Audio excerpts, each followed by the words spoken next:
बहुत बहस जारी है आजकल के शहबाज शरीफ साहब जो हैं उनको पब्लिक अकाउंट्स कमेटी का चेयरमैन रहना चाहिए या उनको हटा देना चाहिए, क्योंकि उनके पास नैब के केसेस उनके ऊपर लगे हुए हैं, रोज़ाना उनकी पेशी होनी है।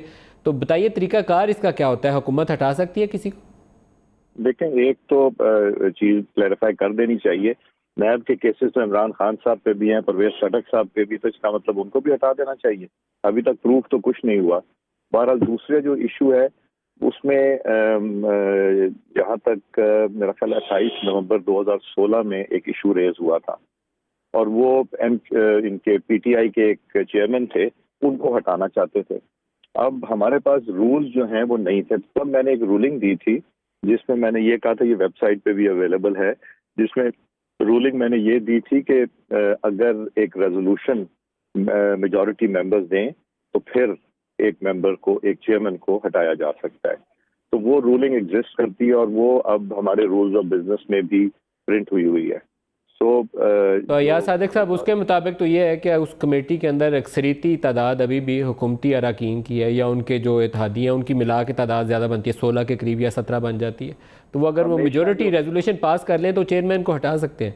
हमेशा हर कमेटी में मेजॉरिटी हुकूमत की होती है, दुरुस्त है। ना सिर्फ उसको हटा सकते हैं बल्कि हर कमेटी के चेयरमैन को भी हटाया जा सकता है। तो इसके ऊपर पीएमएलएन का रद्द-ए-अमल क्या होगा अगर वो हटा देते हैं शहबाज साहब को? तो ये तो उनके पास, अब आपने कहा कि आपने रूलिंग दी हुई है, इख्तियार है, legally it is possible, it's doable legally, तो फिर क्या आपका रद्द-ए-अमल क्या होगा?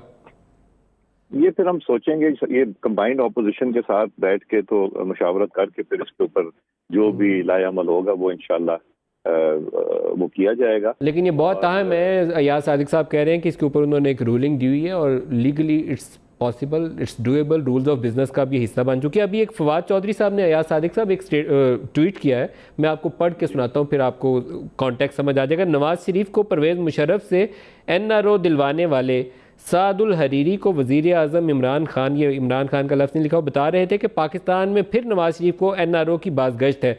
साद हरीरी ने दोनों हाथ उठाकर कहा, शरीफ ख़ानदान को माफ़ी दिलवाना बहुत बड़ी गलती थी, उन्होंने एक भी कमिटमेंट पूरी नहीं की और मुझे सख्त शर्मिंदगी हुई। ये क्या है एनआरओ की कहानी जी? देखें, एनआरओ